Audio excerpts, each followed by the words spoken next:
And good afternoon, everyone, or I guess good morning to those out on the West Coast. Thanks for jumping on with us today. This is another ATS University session, one of our application sessions, which is hosted by our ATS personnel, myself, Zach Allison, the Market Development Manager, covering national accounts in Canada, as well as Rebecca Perilero, Director of our Customer Experience, which means that she really works with all the teams related to the ATS spec tool.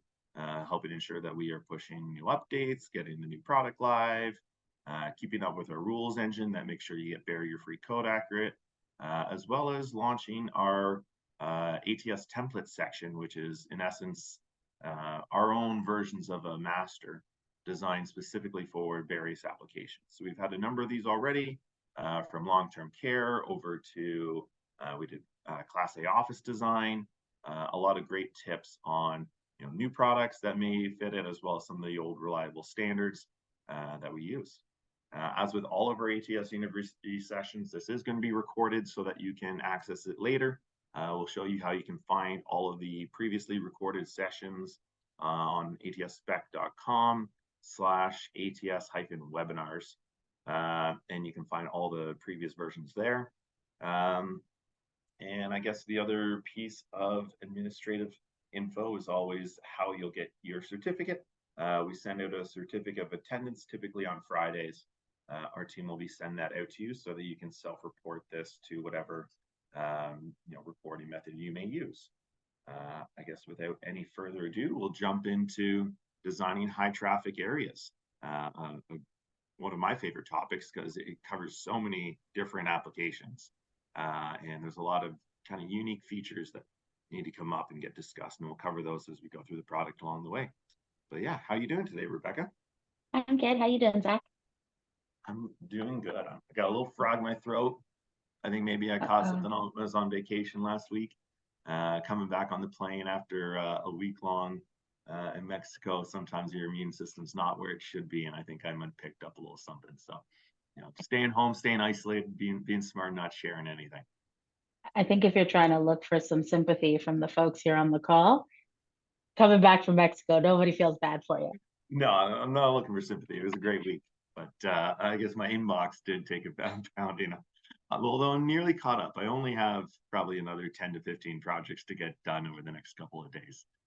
Always thankful that all the engineers are sending in projects asking for our help, though, so it's great. All right, so are we getting this bad boy started? Yeah, let's dive in. So from an agenda standpoint, just to kind of give you an idea of what we're going to talk about, first we'll set expectations.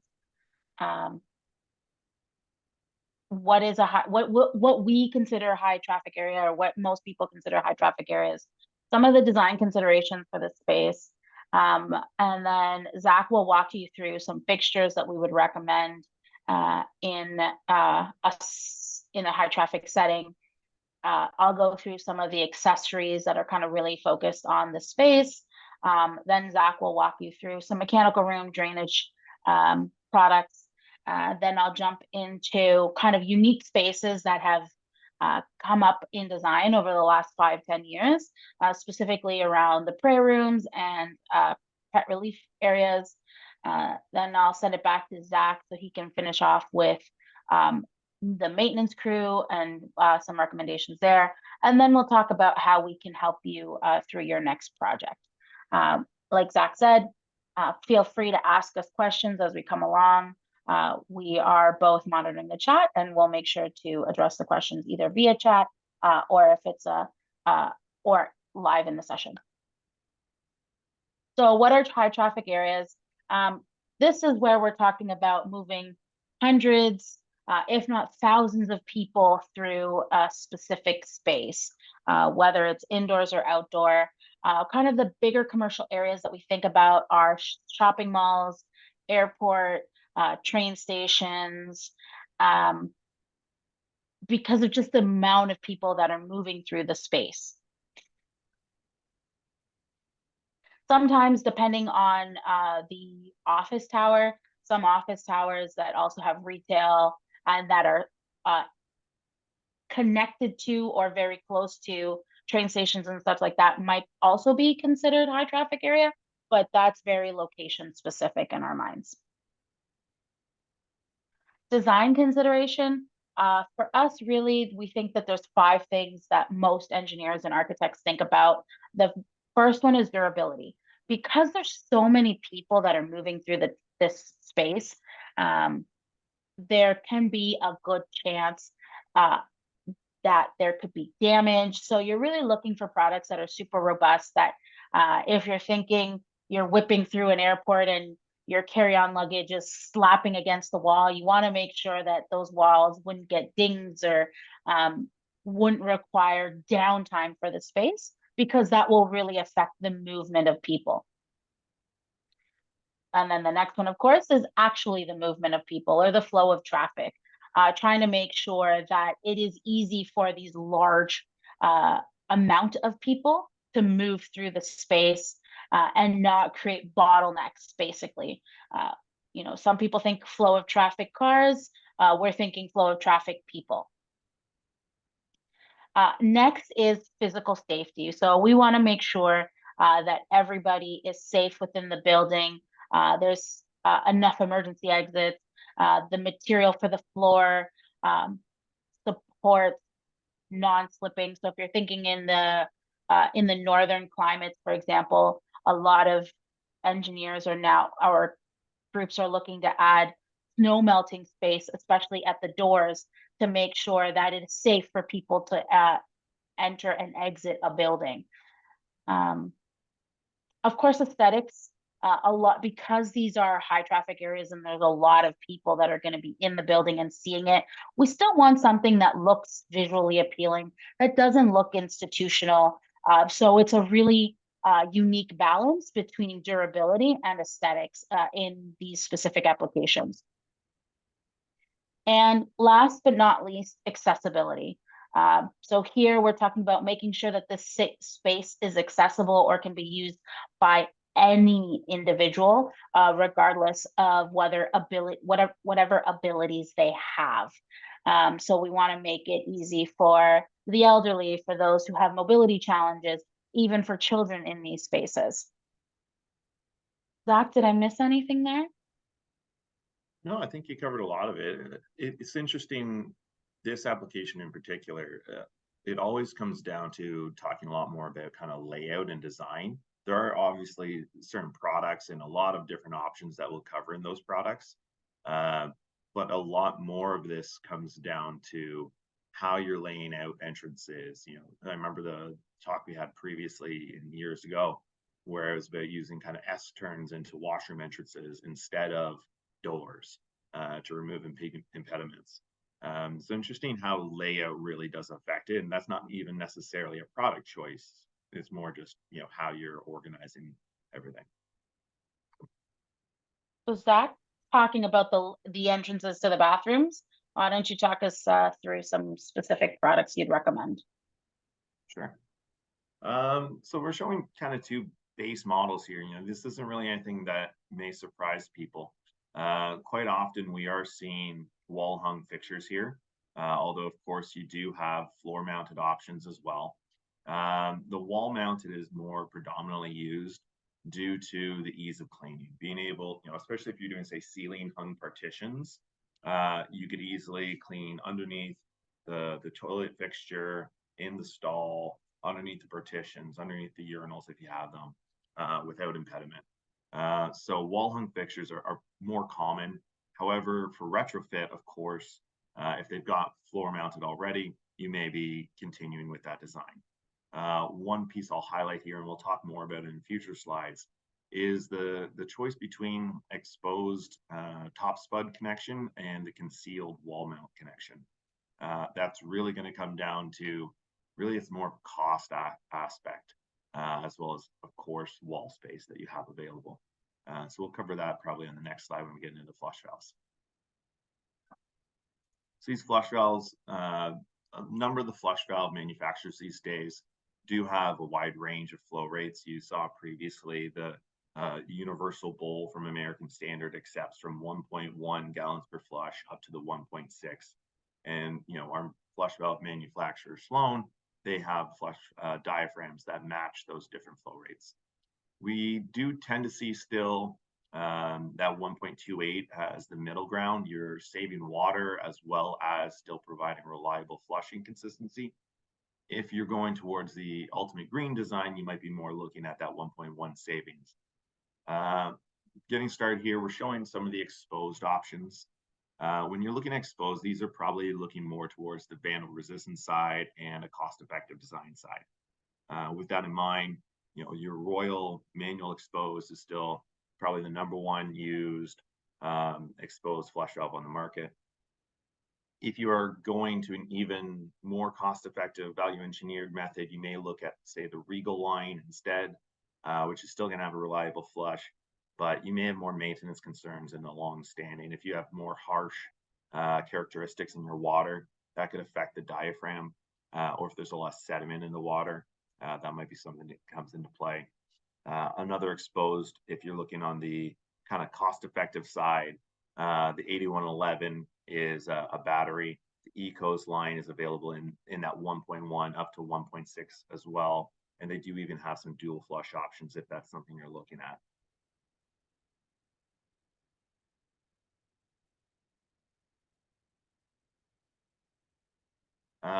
Showing another exposed and more on the heavier vandal resistance side here. The exposed Royal sensor. This is your hardwired version of the exposed top spud connection. Again, available in that 1.1 to 1.6. I believe it's now available in 1.1. And what we're showing here is a feature called the true mechanical override. You can see that little push button that's showing on both the exposed and concealed versions. The true mechanical override is an important feature, especially in high traffic areas where you may have people in the facility in case of power failure. Especially, stadiums are often designed as holding places in case of weather events or other types of events. You think back to like the hurricane down in New Orleans, they used the stadium down there. Now, if you have power failure, you need to make sure that your flush valves are still operating. So a typical electronic override is going to have issues, whereas the true mechanical override will still allow a push button that's very vandal resistant and will work in the case of power failure. We use these same valves in hospitals for a similar reason. On the concealed side, the Royal 152 is designed to go with that concealed back spud connection on the wall-mounted bowl. This has the TMO as well as the -SWB, which stands for the small wall box. It's a 13 by 13 wall box, although they do have a 17 by 13 as well if you want the larger version. One thing to be concerned with when using this, I guess concern is probably too strong a word because there's an easy way around it, but at least in Canada, we have requirements around the back support. And if you are using a seat with cover, you could have potential conflict with the sensor. So in that case, you would look at using a backrest for your barrier-free applications. In the US, you can still use your open front seat, less cover, so you're not looking at the backrest issues that you may have up in Canada.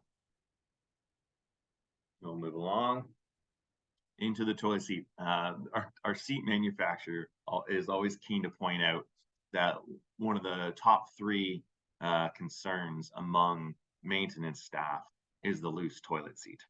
That's why Sintoko launched the Fasten Lock system.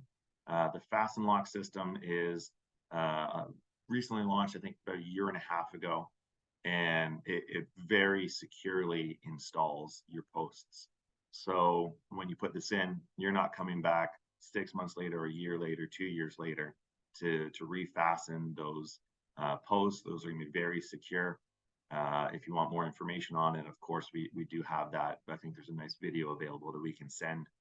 So if you have any further questions on this, please feel free to reach out to me directly. I put my email and the name there, zach@atspec.com. And this is available both with the 500 STS CC FE, a lot of letters there, I know, But your open front elongated has it. Your open front elongated with seat cover also has this, the 820 STS FE.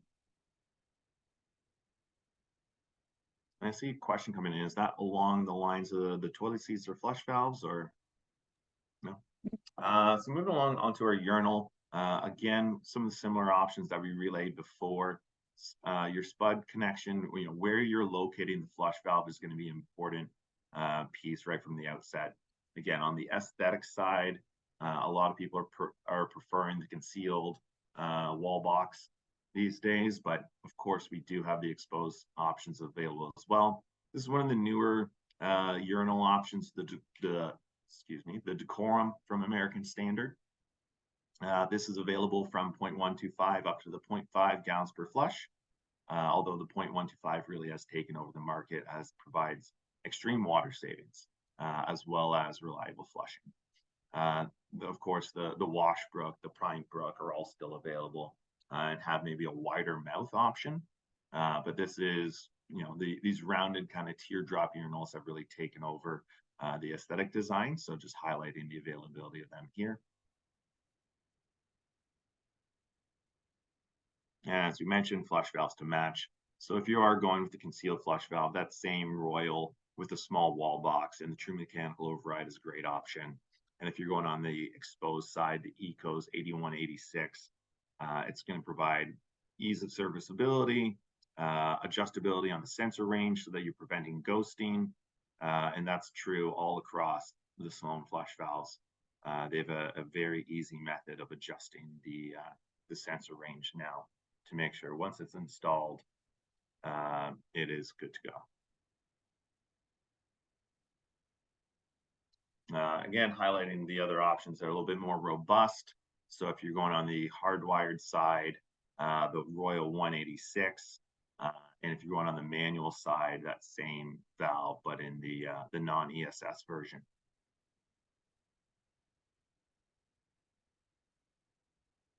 Finishing off, of course, if we are going wall hung, we need to support the installation, and that's where your closet carrier is coming in. The ISCA 101 L/R, that's your horizontal carrier from Watts. Supports up to 500-pound load rating. And as we've heard from contractors for the last couple of decades, that this has dominated the market. One of the easiest to install. As you can see the image, that little yellow piece is highlighting the extended nipple, which, compression seal nipple can be adjusted to the wall thickness super easily and installs the bowl just as easily. On the urinal side, the CA321 is going to match all of the urinals on the market. Moving on to the hand washing side, which is where really a lot of the differentiation is going to come in your design. We go back and forth, on a budget side, on a value focused side, we do see sometimes, an undermount, barrier-free lav like the Overland Universal Access used. Even if you have multiple stations, we'll often see the universal access used across all 3 or 4, however many stations you may have, providing more of the universal design instead of one singular barrier-free. This is a nice sleek look, matches variety of faucet options on the market, cost-effective, wide inventory availability, great for meeting your construction schedules that can be pressed with these high traffic environments. Now, if you are looking more for, say, the multi-lav style, there's a number of options on the market. The Slab Edge Cortera from Acorn is one of the more recently launched ones. Sloan has some options. Acorn has some other options. All of them are having a variety of customizations to it, where you may have different finish options, different colors, different types of enclosures beneath, whether it's an angled enclosure or the more squared off enclosure that we're showing here. Beveled edges, rounded edges, hooks, garbage chutes, all sorts of options.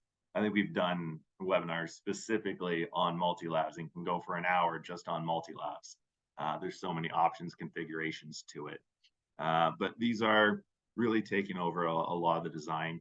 because there's a lot of functionality to it. A single point of installation, single manufacturer, that's often inputting, maybe even your carrier can come with this when you're looking at the Acorn side. These are quite regularly used with a soap and faucet, and we're going to cover those options in the future.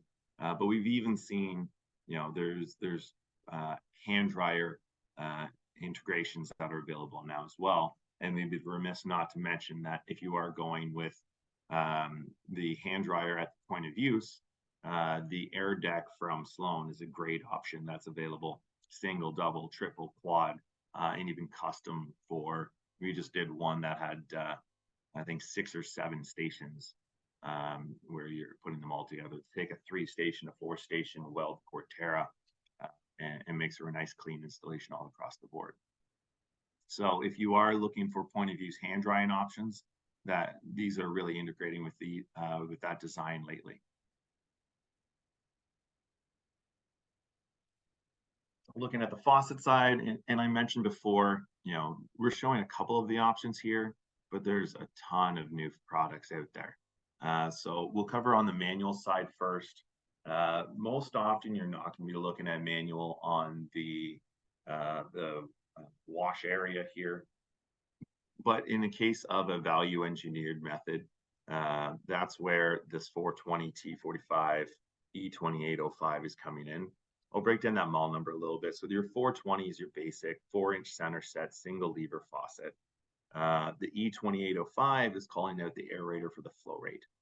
These can go from 0.5 GPM up to, I believe, 1.5 GPM is available, but predominantly the 0.5 GPM is used.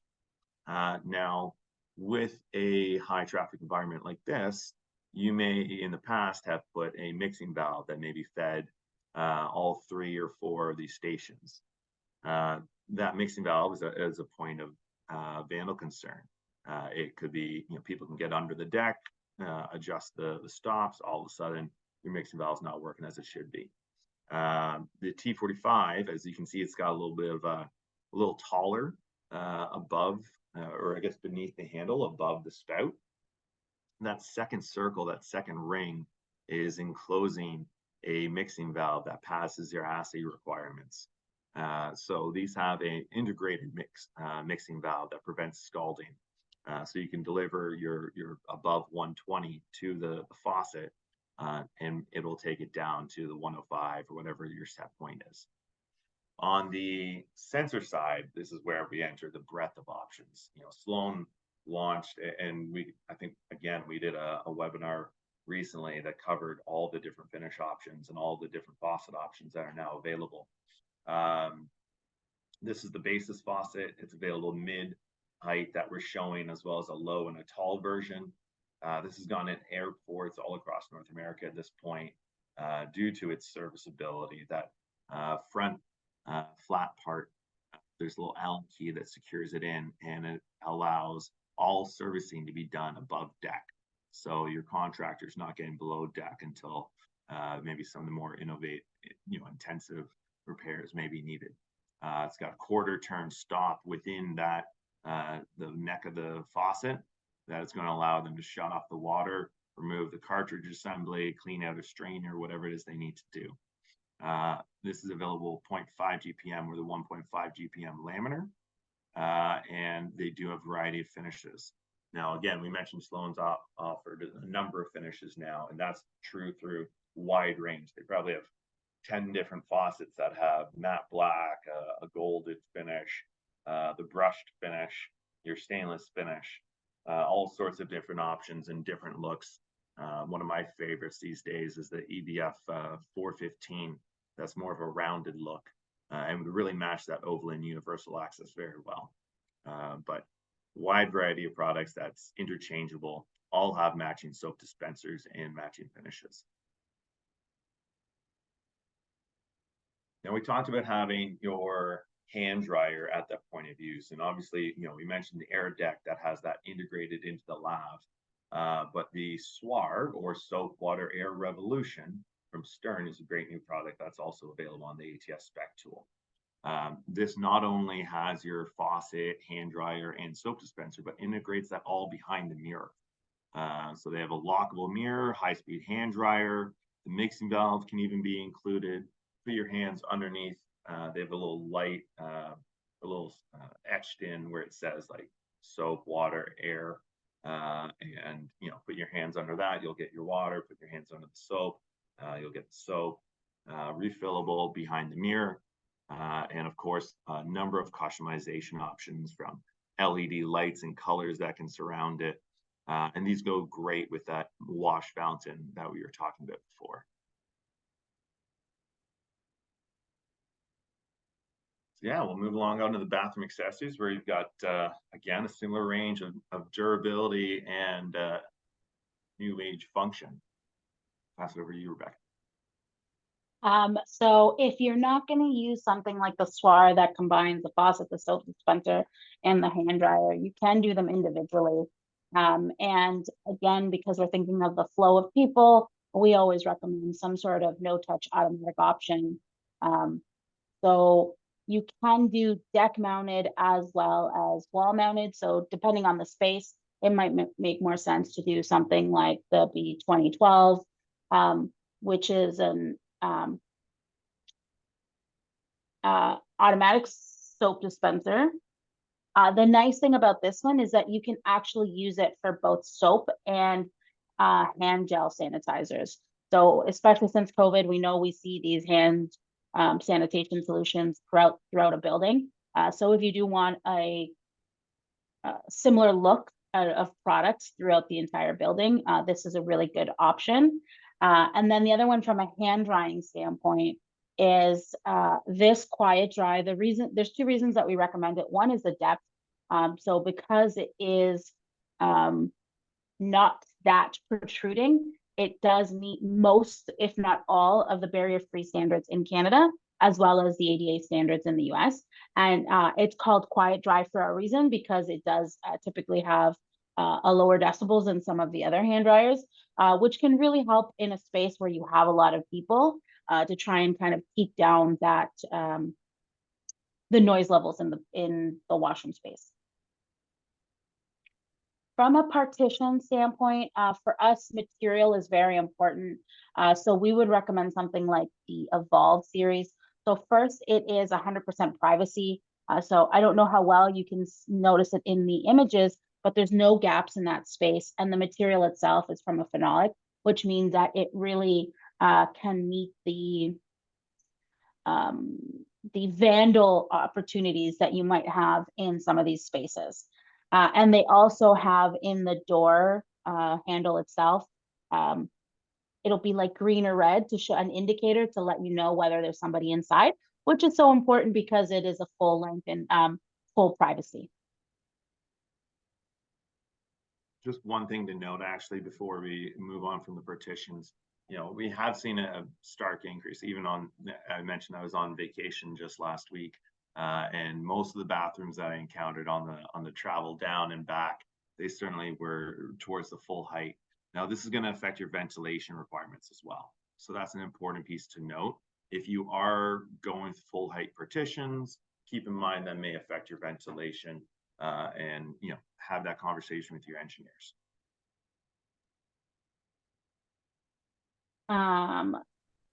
Because especially in the States, all public spaces require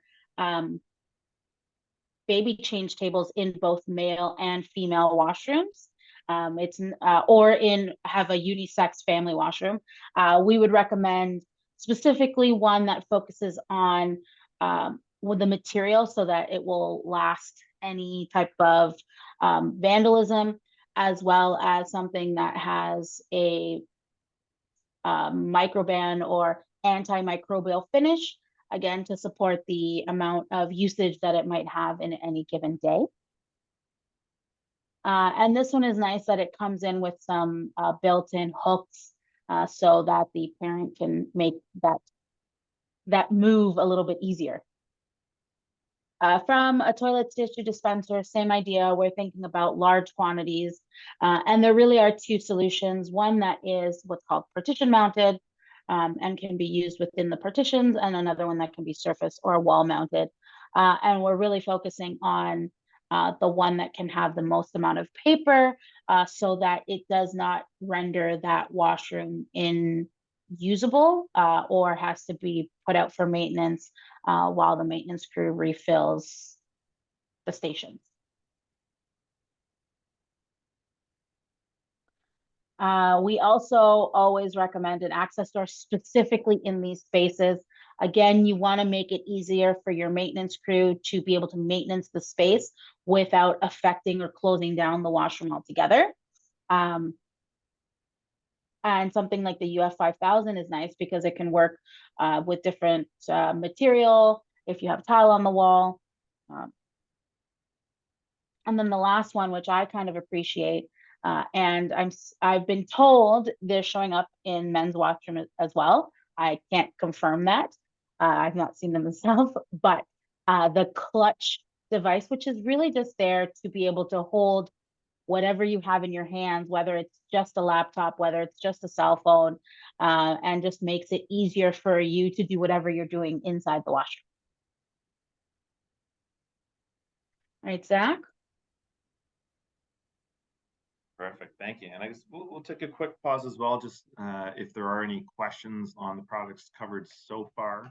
I haven't seen any come in yet, but if they're, especially on the accessories, I know there's a wide range there. So while we're kind of filling in the interlude, I think so far on the fixtures and accessories side, you probably noticed the trend of marrying aesthetics with vandal resistance, and that's always going to be the pushback in these high traffic environments. Like Rebecca mentioned on the baby change table with the stainless steel option. That's why in a lot of airports we do see that stainless steel type finish. It provides great durability and a little bit of customization in terms of the aesthetics. And I guess one question coming in so far on the access door side. So yeah, the UF 5000 is more of the exposed version. There is also concealed versions if that's a look that you're going for, and that could help you hide your mixing valve and things like that as well. All right, so we'll dive into the mechanical room. One of our partners, A.O. Smith, recently launched their BTHL series. Especially they've had the BTHL, I think up to 500 for a few years now, but they just recently launched their 750 and 1000. So that is significant recovery, significant storage. These are big boy beastly units. I saw one in person after seeing it just on the spec sheet and was shocked looking up at it. It's like meeting Andre the Giant in water heater form. But some of the important features here, you know, the Cyclone's been around forever. It has great recovery rate because of the helical coil that's within the tank there. These also have the touchscreen control from the ICOM unit that they've been launched. They've had it for over a decade now, but the iterative improvements, you know, now it's easy to connect to your BAS system, provide remote monitoring as well as point of use adjustments. It's still got the same great corrosion resistant heat exchangers. It's got the same slush coated glass lining, which is going to provide greater durability against aggressive water.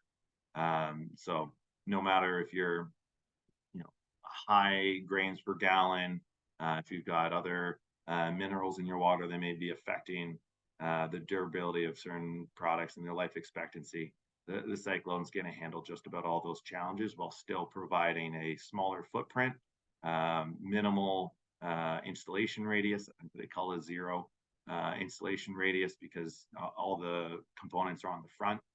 And of course, the concentric venting, that's fantastic with the A.O. Smith line. Now, you're going to need help sizing these, and that's where we come in. If you do need help getting the appropriate tank size, please feel free to reach out to me, my team, our spec team, and we can help you with takeoffs of the drawings to help calculate the fixtures, or if you've already done your counts, we can of course use those in our water heater sizing program, or even bring in the A.O. Smith rep to have a conversation so that you get more of a right size approach. Going with any water heater, I'd be remiss not to mention, make sure you have your properly sized expansion tank. Watts does have a really nice expansion tank sizing system as well. And once you've found the appropriate model, you can then come back and select it on the ATS spec tool.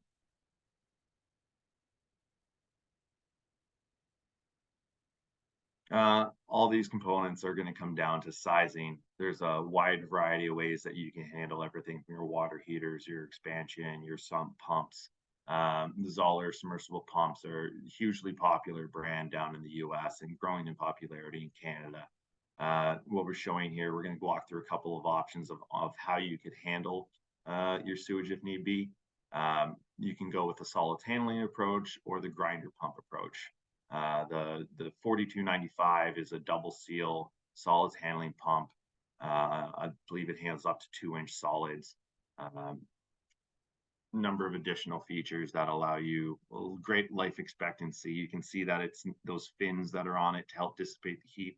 Those are not welded on after the fact. Those are cast in with the creation of the pump. This is a long-lasting, high-quality pump that's probably going to last longer than most of the other products on the system. Great heat dissipation to help keep that motor running as it should for a long time. And of course, the other option, as mentioned, grinder pump. The 840 is, again, dual seal. You can see the robust fins to help dissipate the leaf. But these also have the alternating blade direction. So because it's more of a pull through grind instead of just, the blade that's sometimes swirling around can get stuck with a piece of debris.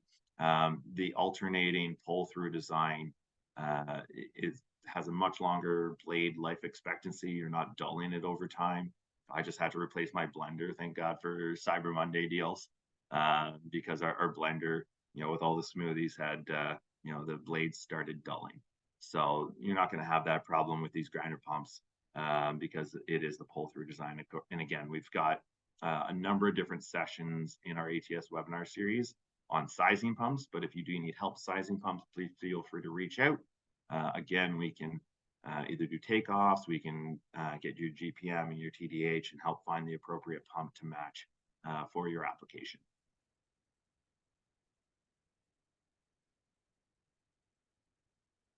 On the interceptor side, this is really going to come down to the application.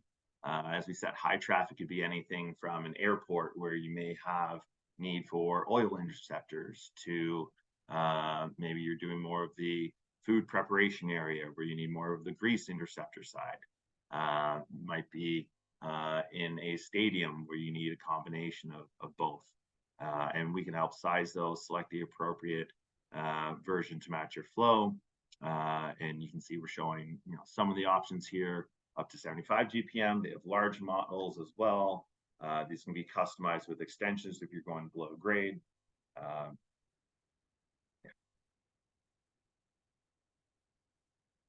On to the backflow prevention side.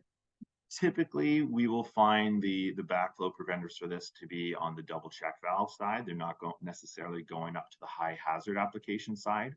There may be parts around the high traffic environment that you segment off your backflow prevention program and offer a high hazard for, say, particular aspects.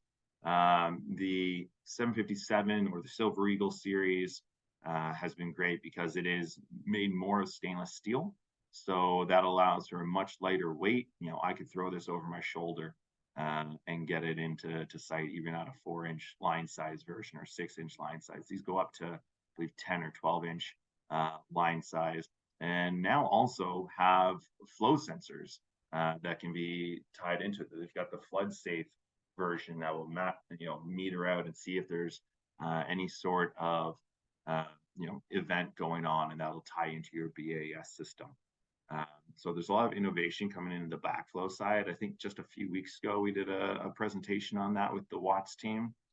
Very informative on how they are integrating, the flood safe program and sensors to prevent and notice leaks along the way. But yeah, lots of different options when it comes to your backflow. backflow prevention program. And one of the important parts is knowing that it's not just a singular valve. Backflow prevention programs entail multiple from premise to zone isolation.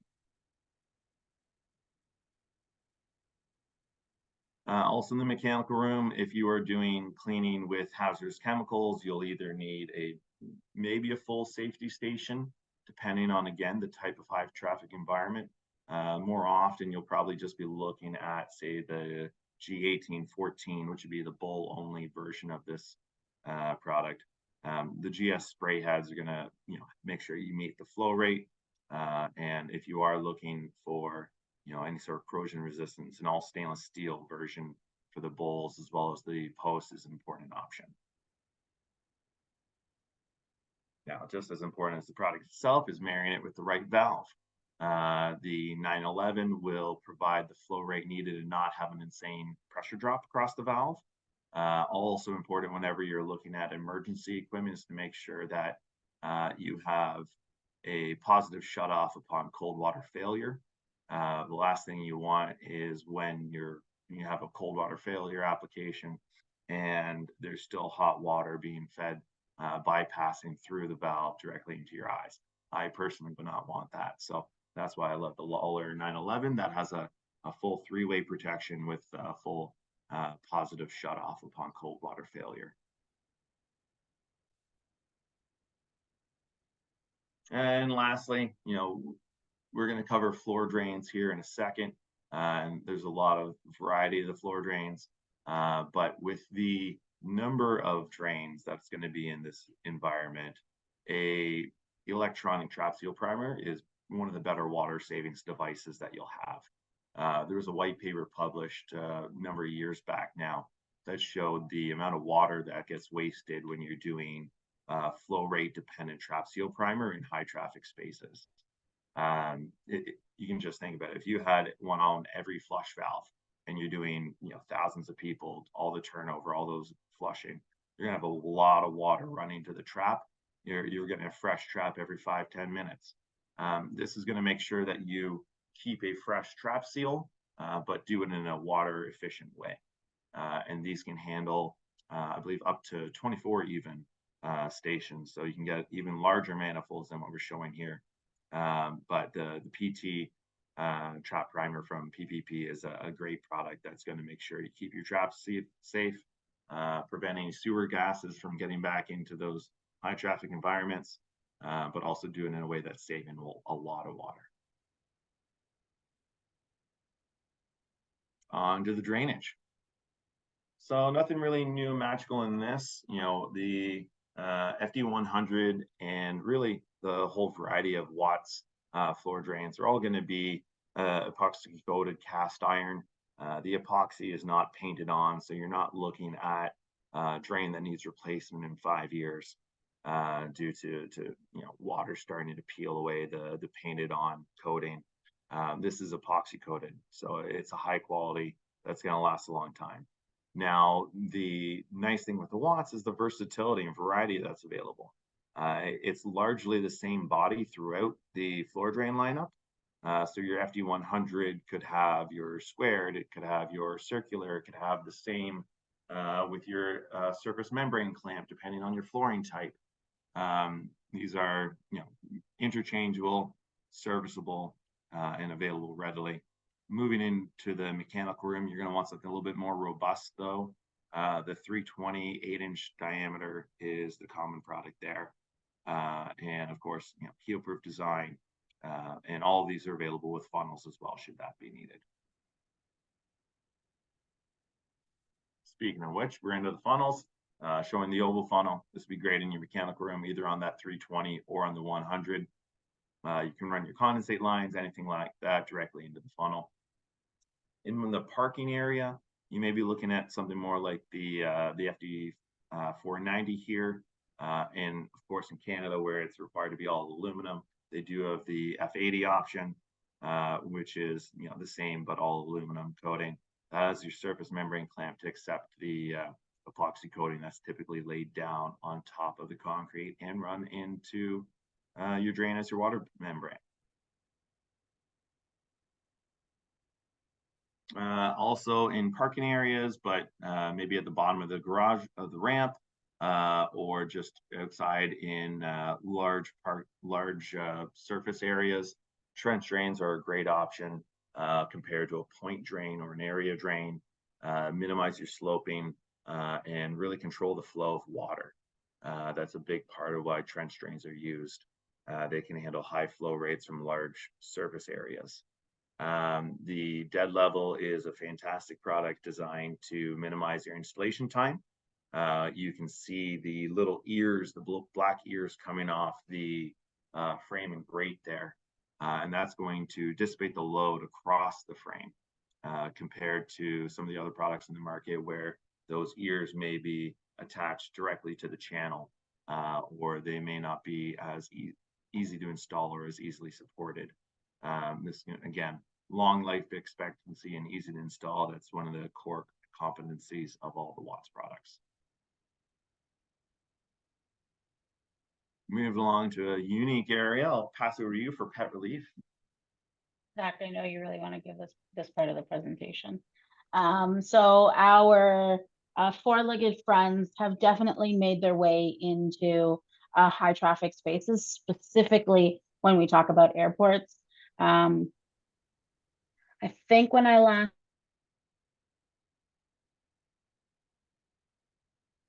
checked, of airports in the United States have a dedicated pet relief area. And really there's two things that we look for in this, some sort of area for the animal to drink something, and somewhere to relieve themselves. So from the drinking side, if you're looking for products from your manufacturers that any wholesaler have access to, somebody like Murdoch does have this pet relief drinking station. There are some unique manufacturers that's all they produce, which look amazing in the space, I will not lie. They're shaped like hydrants, so really make the dog feel like they're outside. The challenge can just potentially be is the contractor down the line trying to get the product. Typically the spaces we do recommend putting some sort of drainage, so some sort of floor drain, whether it's visible or underneath the carpet. I mean, that's up to the designer, but for sure what you want to make sure that you have is some sort of sediment interceptor, again, because of who's using the space. There might be challenge with the products that are coming out and into or going through the drain. Was that the most politically correct way of saying that, Zach? Yeah, that's nicely covered. And then, of course, for our humans that are in this space, just making sure that there's an easy way for them to dispose of the material that they are picking up. Again, there are manufacturers that have very unique products specifically for dogs that provide not just waste receptacles, but can provide the little bags that a dog would require. So there are some specialty products out there as well that you might want to consider depending on the aesthetics of the, it's between the aesthetics and the easily availability of some of these products. From a prayer rooms, I think have been a lot in high traffic areas a little bit longer than the pet relief from a design standpoint. However, the products that go in them have definitely changed over the last 5 to 10 years. So for the longest time, you might see a prayer room with and I'm going to butcher the word, aquarium. Aquarium. Say that again. Aquarium. Aquarium, which is just a stainless steel sink that can be used for some religious purposes. We also now have, that's relatively new to the North American market, the Voodoo ablution sink? Ablution. So these are meant for religious requirements to wash your feet. They come in a 1, 2, and 3 station. They typically have a metering faucet so that it is easy for the individual that is using them to step in, wash their feet, and step out. If you are also looking to make the space very accessible, there's also a kind of coordinated stainless steel uh, seat or that would allow the individual who might be a little bit more mobilely challenged to sit, wash their feet, and then conduct their prayer. Yeah, I would also note, just as you did with the pet area, there are some manufacturers that are specialized in this category. Particularly, we've found a number of UK companies that are, offering great products. Unfortunately, those products don't all have, in Canada here, our CSA certification. But as you mentioned, getting them from a wholesaler is sometimes not an option. So, yes, there are other products that may intrigue your eye a little bit more. Make sure that you coordinate with that manufacturer to ensure that you can actually get them here. Is probably a point that I would make. And this is also probably on the more, let's call them high-end, more design-focused solutions. In the past, ATS would definitely recommend putting something together that included a shower base and a metering shower, like Or just tub, tub spout and shower tub, valve. yeah. So there are One other other, point sorry, go one ahead. other point I'll raise up on this, the Voodoo ablution sink from Acorn. As with a lot of their products, they do offer their, I think it's called EnviroGlaze coating, which will give like a powder coated finish. So you can get this, white, green, orange, whatever color you want. And it will be a little bit nicer than maybe than the stainless steel finish. All right, Zach, you want to end this off for us? Yeah, I'll finish this off quick. I'm cognizant of the fact we're running low on time. On the mop sink side, nothing too crazy, but make sure you're looking at a high quality, typically some, this Portland cement with the marble. This is going to handle a lot of heat change as well. So if you are going from, say, a cold environment and all of a sudden running a high temperature, this will handle that without any sort of breaking, cracking, twisting. It's robust, but still it's good to put on the stainless steel guards there that prevent any sort of chipping or cracking from being knocked around by, say, a mop bucket or anything like that. Of course, all these are available with your mop hanger and hooks. That's what that T35 and T40 are coming in with.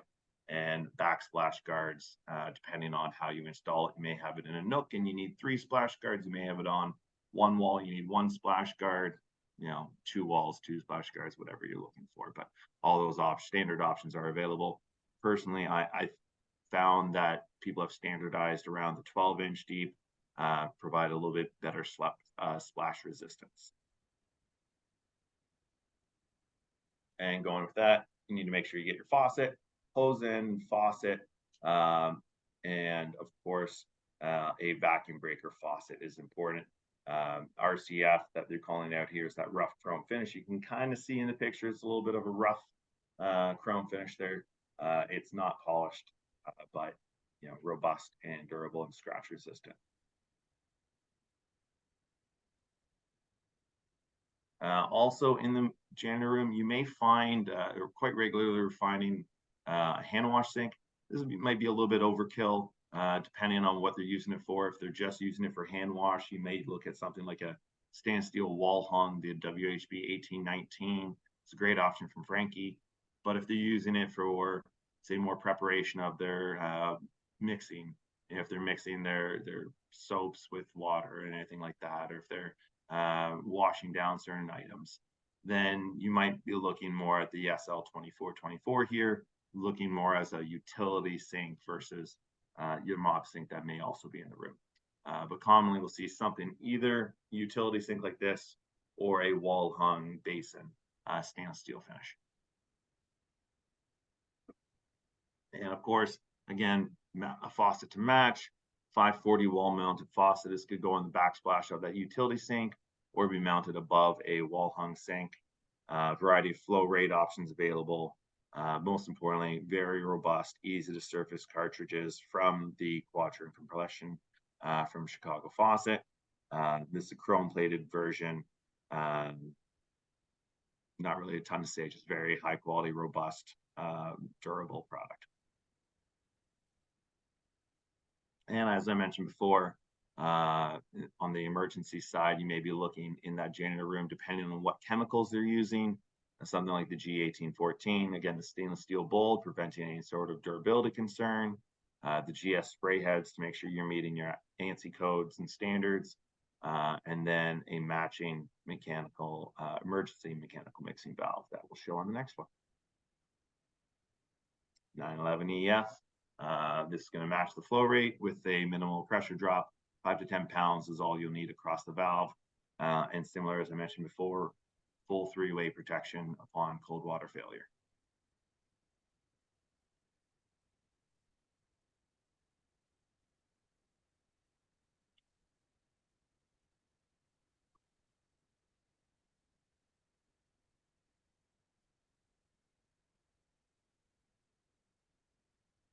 So just finishing off, we covered a lot of different products here, and frankly, there's still a ton more that we didn't even have time to get to that are in the templates that we mentioned earlier. Some of the key themes are obviously emphasizing durability and functionality, while trying not to sacrifice the aesthetics of the area. We have a number of people entering and exiting these spaces, so you need to ensure safety and accessibility, while trying to also make sure it looks great and makes people feel good using the services. So focusing on the user experiences as well as meeting your standards and regulations. Continuing to see new products launch in these spaces. I'm sure next year we may be including things like the adult change table into these discussions. But we're consistently finding updates to product, from the faucet technology to your flush valve technology, to, like we mentioned, different finishes on baby change tables. But there's a ton of different products that are constantly evolving for these areas, and trying to find a balance between value, durability, and efficiency, while creating a welcoming environment for all.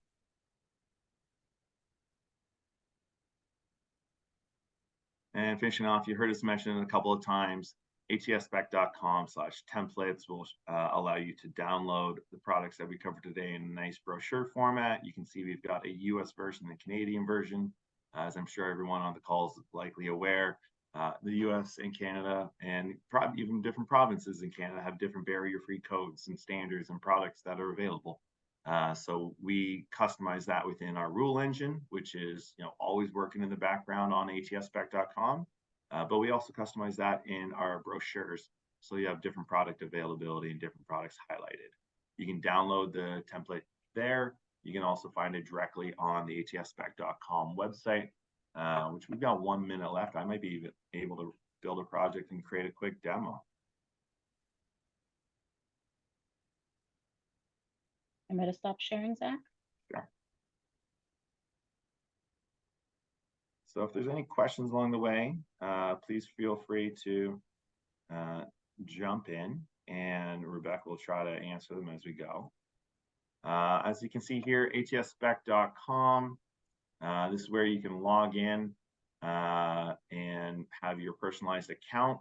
Your account is going to be within your firm, so you can share projects within your firm.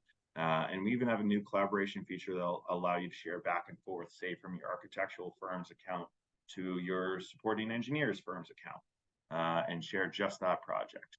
Whereas within your firm, you'll all have free access to the ATS spec system. You can see some of the numbers here that they've got, 40 different manufacturers. And if you go to click on this, you'll go to templates, which has that information here. I mentioned the webinars, atspec.com/webinars. You can find that by going to the Learning Hub. And then once you're logged in, you'll come to your dashboard like this. You can see this is saying I'm logged in as a demo engineer. This is our demo account.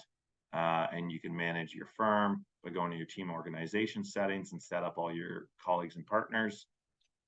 From the dashboard as well, you have projects where you'll see your current projects, masters where you'll see your own firm's masters. So If I was working, the Stantec, WSP, et cetera, those masters would be stored here. ATS templates is kind of our versions of your firm's masters, which you can take, edit and adjust to make your own masters, and we can show you how to do that in a more detailed demo in our quick specs. Get started, hit start now. And it's going to create a project. We call this Zach's Airport. I'm going to build it in Canada. So here in the background, I am applying our rule engine. So Ontario has a certain set of rules built into the system. And those rules are going to make sure that I'm meeting barrier-free code in Ontario. If I selected BC, I would have a different set of rules applied, as well as if I selected the US. So if I go down to, let's say, transportation and build in an airport, I can hit next. It's going to say, do you want to use a template? I'm not going to use that template. I'm going to hit next. I could add collaborators. So if I was working on this with Rebecca, I could add her. It's going to create a project file for me. And then I'm going to start adding products in. So you can see we have all these different tiles, all the different product that's available on our site. Of course, I could filter these down, so I could search for a toilet. You can see I've already got it pinned. This is my favorite ones.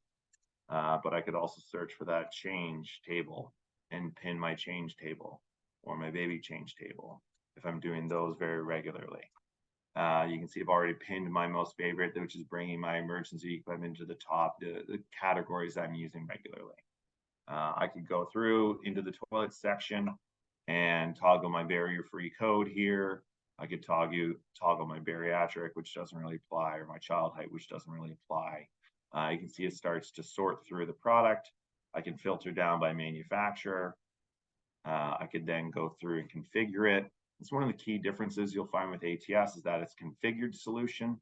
So as you select an option, it updates your model number, updates your list price, make sure that you're working for the right number all the time. It's not just a base model spec. But I'm going to go back to my ATS templates here, where we've gone through and created that high traffic master template that we talked about before. And let's say I'm doing a hardwired version. I'm going to select this. I need my accessories. I'm going to select this to copy all of them. But maybe I want this one hand dryer. I'm going to go into my drainage and select all the drainage. But again, you could add, delete as you wish. And let's say I need let's do the pet relief area. Toggle that. And then I'm just going to hit copy to. I'm going to find the project that I just set up. And of course, I could copy directly into a new project as well, but I've already set up a project, so I can copy this into Zach's Airport, hit copy, and just like that, I've got 30, 40, 50 different selections already added in.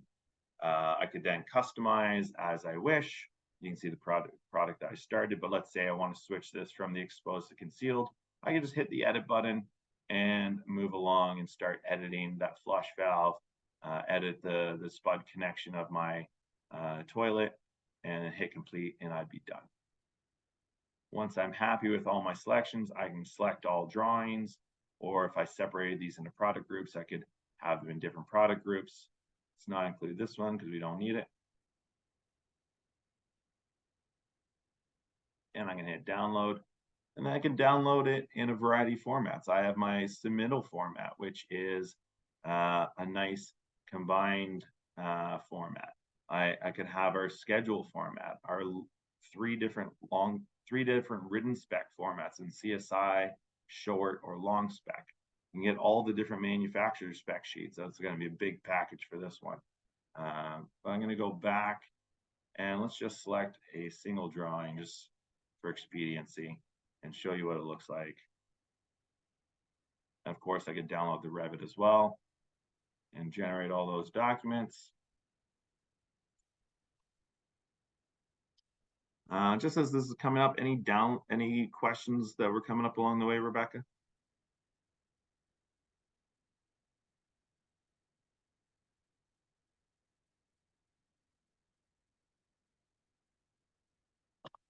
Must not have been.